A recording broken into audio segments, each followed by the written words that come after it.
Yes. All right. Okay, so thank you very much. Thank you for the introduction, and thank you for inviting me to give a presentation in this workshop, and thank the organizer for that. And also want to thank the organizer for organizing this event in these difficult times. I'm sorry I could not be there in person. Would have been great to see everyone again after maybe 2-3 years. And yeah, I'm not in outer space. I'm in Austin, so good morning from there. And also for the fans in the audience, happy Star Wars Day. So in this presentation, I want to give an overview of some of my recent efforts into bringing multi-fidelity methods into real-world problems. And I will discuss about basically two ideas. The one in which we use reduced dimensional fidelity models to speed up computations, and the other one in which we answer the pressing question of how to construct low-fidelity models for multi-fidelity Monte Carlo sampling in the so-called context-aware framework. And this work has been done in the past couple of years with collaborators, including Ben Peresdorfer from the Courant Institute, Julia Conrad, who is a former student of mine in Munich, and my PhD supervisors in Munich, Tobias Neckel and Hans-Joachim Bungartz, and also the physicists with whom I collaborated on the problems that I tackled here all from the Max Planck Institute for Plasma Physics. All right, so the motivation for my work in general is to tackle real-world problems. And for the purpose of this presentation, I'm interested in the higher dimensional uncertainty quantification of real-world problems. And just briefly speaking, what we're interested in here is the problem of uncertainty quantification, where basically we think about this as a black box or non-intrusive procedure, an outer loop around the high-fidelity model. And that high-fidelity model depends on certain inputs that are generally modeled as random variables. We sample in some way these uncertain inputs, and for each instance, we evaluate the high-fidelity model. We get an output of interest, and then we collect ensembles of these evaluations, and then we do something useful with them. And needless to say, this task is quintessential for endeavors such as obtaining predictive numerical simulations. So I think by now it is well established that without a proper quantification of uncertainty, we cannot really hope to get truly predictive numerical simulations of complex problems. And also importantly for nowadays, especially for in the context of data-driven reduced models, is to obtain quantified prediction errors. Nevertheless, when the high-fidelity model is a real-world complex problem that is very, very expensive to simulate, this task becomes computationally prohibitive simply because we cannot afford to simulate a large ensemble of high-fidelity simulations. And the problem that I am interested in here is the problem of simulation of plasma fusion, which is one of the most complex problems that we can have and we can do on a supercomputer. It is a problem for which numerical simulation is very important because we cannot understand that many things via experiment due to the extreme conditions in these devices. So simulations of these problems can reach the orders of tens of millions of CPU hours on supercomputers. And then, of course, since in that setting we can afford only a handful of simulations, then it becomes essential to try efficient algorithms to perform uncertainty quantification. Right, and as the title of my talk suggested, in the approach that I will present to you next, I will be using hierarchies of high and low fidelity models in the context of multi-fidelity sampling. So very briefly speaking, let's assume that we are given a high fidelity model that gives us the correct answer with the desired accuracy. So it's a simulation that we trust, but this in general is a large scale numerical simulation that can require a large cost even on supercomputers. But often we have low fidelity models available that are less accurate than the high fidelity model, but they are generally computationally very cheap. And examples of low fidelity models include coarse width approximations, for example, that are used in multi-level Monte Carlo. We can also have more general types of low fidelity models, such as data fit models. For example, machine learning is very famous nowadays. We can also have reduced models stemming from reduced order modeling community, such as projection-based reduced models. And also we can have simplified models stemming from simplified physics. So if you think of something like turbulence, we can have different models for turbulence ranging from direct numerical simulations, which are very, very expensive, but then going further on the ladder to larger simulations and so forth. And basically, having these reduced or low fidelity models, this classical model reduction approach is to try to replace the high fidelity model with a low fidelity model and then perform the uncertainty quantification outer loop depending on the low fidelity model. And the keyword here is replace. However, in this setting, we need to make sure basically that the low fidelity model is accurate enough to lead to accurate uncertainty quantification estimates, simply because the error that we make with the low fidelity model affects the entire outer loop. And, this is perfectly fine, and this is basically probably the largest body of work in the literature. But here, what we want to do is, if we have a hierarchy of models available, we want to use all of them. So, to paraphrase George Box, we know that all low fidelity models are wrong, but, the question is, can we nevertheless use probably all of them if we have them available?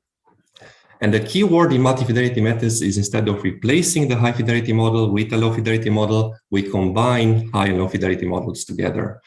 And what we want to do is to leverage the low fidelity model, reduce computational costs to achieve speed up. And this becomes extremely relevant when we are dealing with a real world problem that the simulation cost is very, very high, but we still keep the high fidelity model into the loop to guarantee that we have an accurate estimate.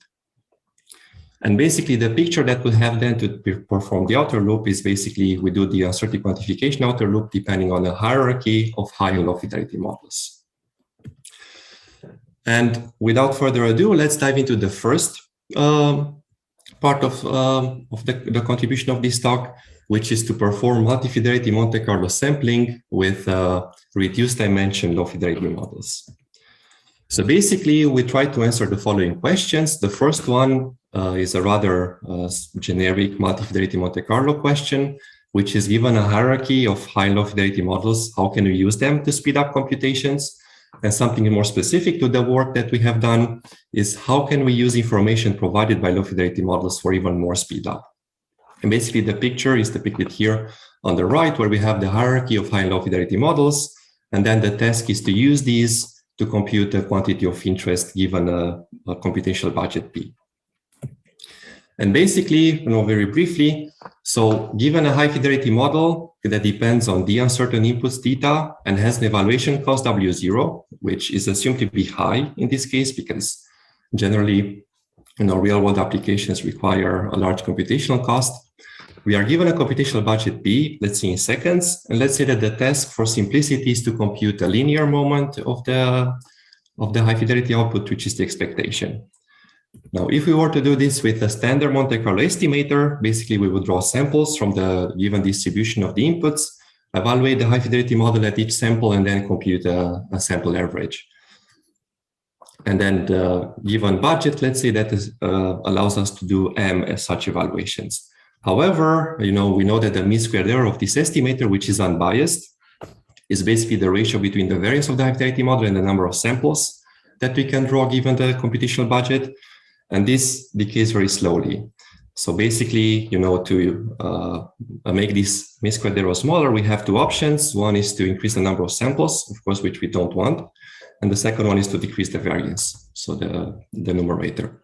And that's what we are trying to do with multi-level and multi-fidelity methods. So basically, in multi-fidelity Monte Carlo, what we do is we do control variates with low fidelity models, basically. And again, the keyword in multi-fidelity methods is combine. And what we combine here are basically Monte Carlo estimators of high and low fidelity models.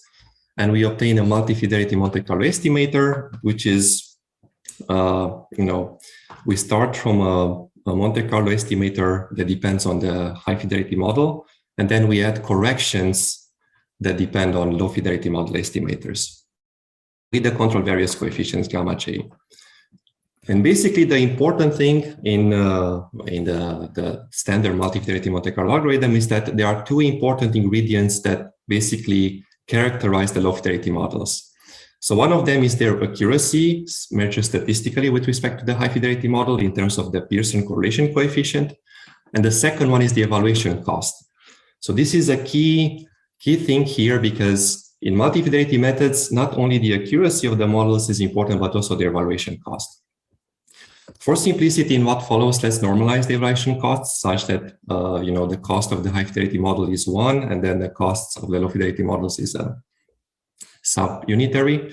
And then the total cost of the multi-fidelity estimator basically is the summation between M0 and then the number of times that we evaluate the low-fidelity models weighted by their cost. And importantly, in general, in practical applications, we would like M1 to be as small as possible. It has to be at least 1 to ensure that the estimator is unbiased. And we want to put most of the effort onto the low-fidelity models. And now, if we were to compute the mean squared error of this estimator by basically minimizing its variance and then plugging in the analytical solution that we obtain, the multi-fidelity Monte Carlo estimator for the mean is an unbiased estimator with a mean squared error that depends basically. It's a product between the mean squared error, depending on one model, and then a factor that is basically the variance reduction factor that depends on the correlation coefficients and the evaluation costs of the low-fidelity models.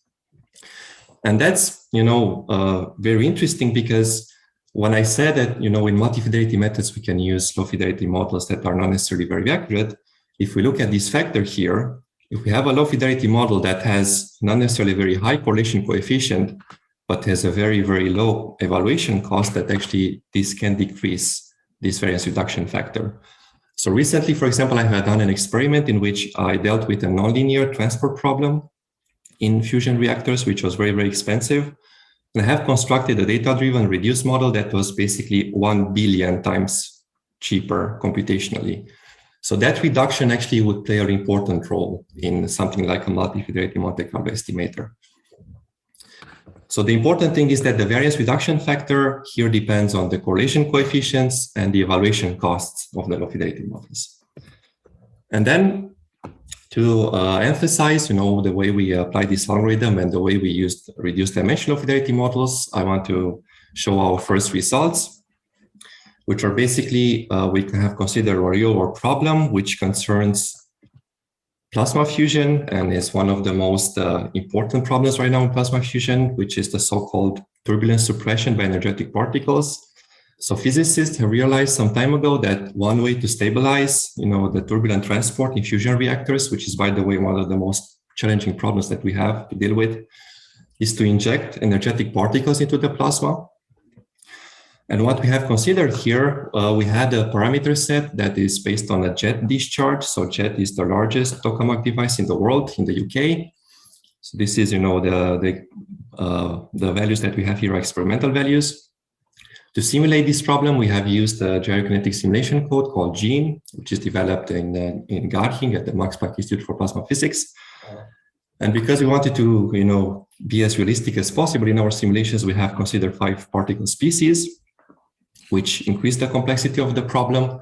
We had a total of 14 uncertain inputs, which was, the number that was recommended by us, by the physicists. To discretize this problem, because it's a gyrokinetic code, it's a gyrokinetic model that we use here, is a 5-dimensional phase space. We ended up with a total of 250,000 degrees of freedom. And the high-fidelity model is relatively expensive, so it takes roughly in total 3.2 hours on 240 cores.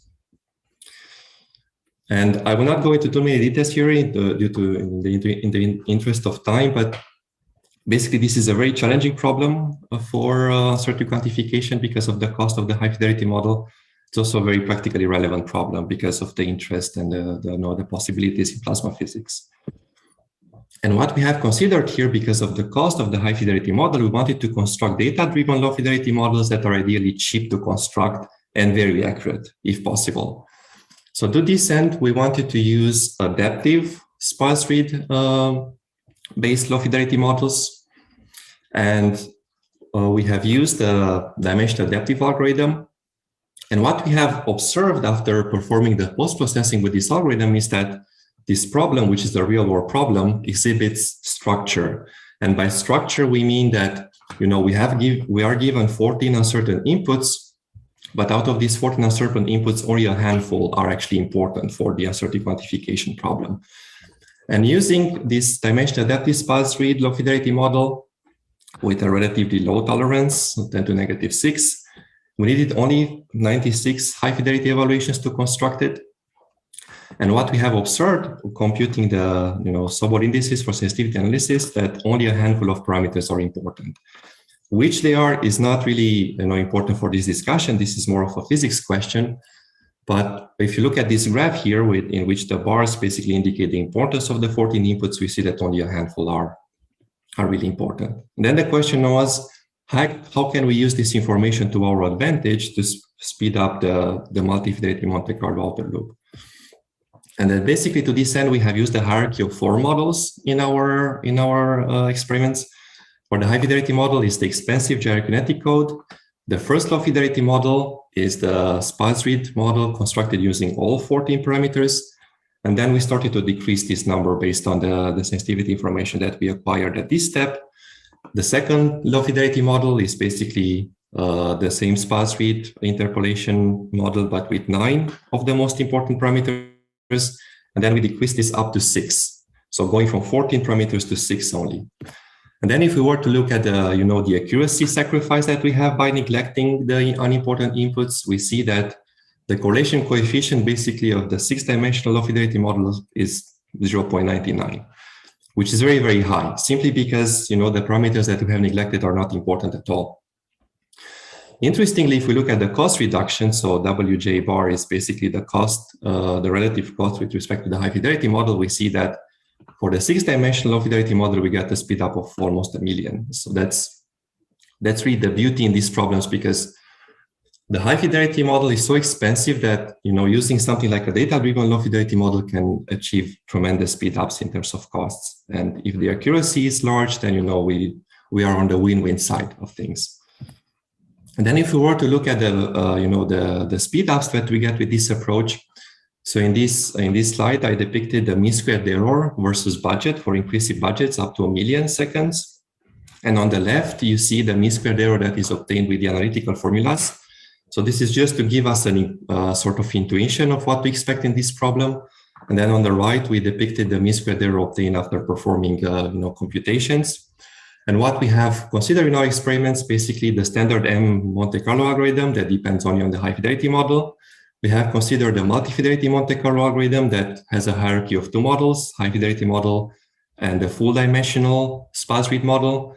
And then finally, the multi-fidelity Monte Carlo algorithm, in which we have enriched the hierarchy with the reduced dimension of fidelity models as well. And what we observe is that, first of all, the multi-fidelity algorithm is about 2 orders of magnitude more accurate than the standard Monte Carlo model, which is great for such a complex application. And even more, by introducing the reduced dimensional fidelity models, we get even more speed up because of their very reduced cost. And to give you an idea about the speed up that we can obtain with these models in real world problems, if we were to compute the most accurate result using a standard Monte Carlo estimator, depending on the high fidelity model only, and if we were to perform all these computations using 240 cores, which are needed by the high fidelity model, we need around 8 days of computations, which is totally unreasonable. But with our approach that basically splits the effort between the high fidelity model, which is performed on a supercomputer, and low fidelity models that can be done on a laptop computer, basically need about an hour in total. So that's a pretty significant speed up. And a question that popped up in the previous presentation was, what if we want to reuse the samples that were used to compute the correlation coefficients in the actual algorithm? Because in practice, if I have a very expensive problem, I might not be able to perform more than 10, 20, 50 simulations if I'm lucky. So if I use all of those to compute the correlation coefficient only, then what do I do with the actual multi-fidelity Monte Carlo algorithm? So we have investigated this numerically in this problem. And basically, we know that by reusing the samples used to compute the correlation coefficient introduces a small bias in the estimator. But to see basically the effect of this bias in our results. And as you can see in this plot, the results are, the effect of the bias is almost insignificant. So in practice, that's the way to approach multi-fidelity Monte Carlo sampling in real problems, basically to reuse the samples in the estimator itself. All right. And we have discussed about multi-fidelity Monte Carlo with reduced dimensional fidelity models. We saw that it can lead to very large speedups in real-world problems. But in all of these algorithms, the low-fidelity models are statically given to us. So they are available, and then we use them in the multi-fidelity algorithm. Then the question is, can I also answer the question of how to construct them, especially relevant for data-driven low-fidelity models? And that's exactly what we try to do with our context-aware version of the algorithm. So basically, very briefly speaking, our goal is to answer the question of how to construct low-fidelity models to be used in multi-fidelity settings. And importantly, we want to answer the accurate do low-fidelity models need to be, and especially data-driven low-fidelity models. All right, so just a reminder, the Multifidelity Monte Carlo estimator, it's a control variate-based estimator, which combines high and low fidelity model estimators. And the important ingredients that characterize the low fidelity models are the correlation coefficient with respect to the high fidelity model and the evaluation cost. For simplicity, the evaluation cost is normalized. And I want to draw your attention again to the mean squared error of the multifidelity estimator, which again depends on the mean squared error of a single model multiplied with an expression that depends on the correlation coefficient and evaluation costs of the low fidelity models. And then the question is, having this available, how can we use this expression to try to answer the question of how to construct low fidelity models in multifidelity sampling? And what we can observe here is that relative to the high fidelity model, we have no bias term in the mean squared error. So the multifidelity Monte Carlo estimator is an unbiased estimator. And because we have no bias term, this gives us increased flexibility for low fidelity model construction. So we can consider a variety. Right, and basically to sort of give you an intuition about the difference between the two algorithms. So both algorithms are used to compute quantities of interest in uncertainty quantification. So they are both exact for outer loops. They are both depending on a hierarchy of high and low fidelity models. But the difference is that in the static algorithm, the low fidelity models are given, they are fixed, and we use them for performing the outer loop. Whereas in the context-aware algorithm, the context-aware low fidelity models are not available, but rather we use a fraction of the budget to construct them. Let's call this fraction P low fidelity. We construct these low fidelity models, and then we use the remaining budget, P minus P low fidelity, to perform the outer loop application. All right, and how exactly do we go about constructing these low fidelity models? Well, we need some information about them, of course. And what we assume that we have available is, first of all, the low fidelity model's accuracy rate. And by accuracy rate, I mean the rate with which 1 minus the correlation coefficient squared decays. And this is given by, of course, a decreasing function, as you might have. And for some problems, we know the expression of this function. So for example, if we were to do something like linear subspace-based model reduction, we know that in certain applications, we generally have algebraic rates. If we are lucky and we are dealing with a problem with, let's say, a strong elliptic behavior, elliptic in nature, then we can have even exponential accuracy rates. And we also assume that we have the low fidelity model's evaluation cost rate. So again, remember that in multi-fidelity methods, not only the accuracy is important, but also the evaluation cost. So you assume that we have the rate with which the evaluation cost increases for a given low fidelity model, and this is given by basically an increasing function. And examples include, algebraic rates and others. This depends, of course, on the algorithm that you have and the implementation, but ideally we would like this evaluation cost rate to be, to be low, because otherwise, it's pointless to use expensive low fidelity models here. Then how do we go about using the, assuming that we have the accuracy and cost rates available, how do we use this to our advantage to try to answer the question of how to construct low fidelity models? And very briefly speaking, so let's simplify here things, and let's assume that we have a multi-fidelity problem in which we have one low fidelity model, so basically a bifidelity hierarchy. So we have a low fidelity model with a given accuracy and cost rate. And then what we do is we want to split the given budget between constructing the low-fidelity model, and let's say we invest N1 units in that, and then sampling, for which we use the remaining budget, which is P minus N1. And remember that the mean squared error of the multifidelity Monte Carlo estimator in this case is basically this expression here, but where the denominator, in the first factor is no longer P, but is P minus N1, sorry, because we assume that we invested N1 samples to construct this low fidelity model. Then the question is, how do we find this N1? And what we want to do is we want to relate this expression for the mean squared error with the rates that we assume we have available. And then what we do is we apply very simple mean inequalities. So the inequality between the geometric and arithmetic mean. And basically we can find an upper bound of the mean squared error that depends on the rates. And then basically this upper bound will become our objective, which we want to minimize in order to find the N1 star number of high fidelity evaluations to construct a low fidelity model. In the case with one low fidelity model, we were able to show two things. So the first one was basically to to find the conditions under which the objective that is used to minimize to find the number of high fidelity evaluations to construct the low fidelity model, show that it is convex, which means that this minimizer is unique.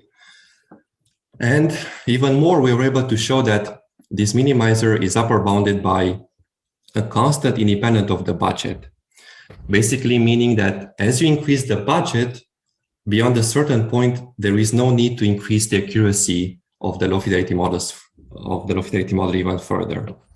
Which implies a very striking conclusion, which is that low fidelity models can be too accurate for multi-fidelity methods. And this conclusion, is sort of counterintuitive, because if we think about general settings, we expect that if we have a very accurate low fidelity model, then we'll get more accurate results, which is true in a single fidelity setting. But in a multi-fidelity setting, because both the accuracy and the cost are important, then basically there is a sweet spot beyond which there is no point to refine the low fidelity model even further.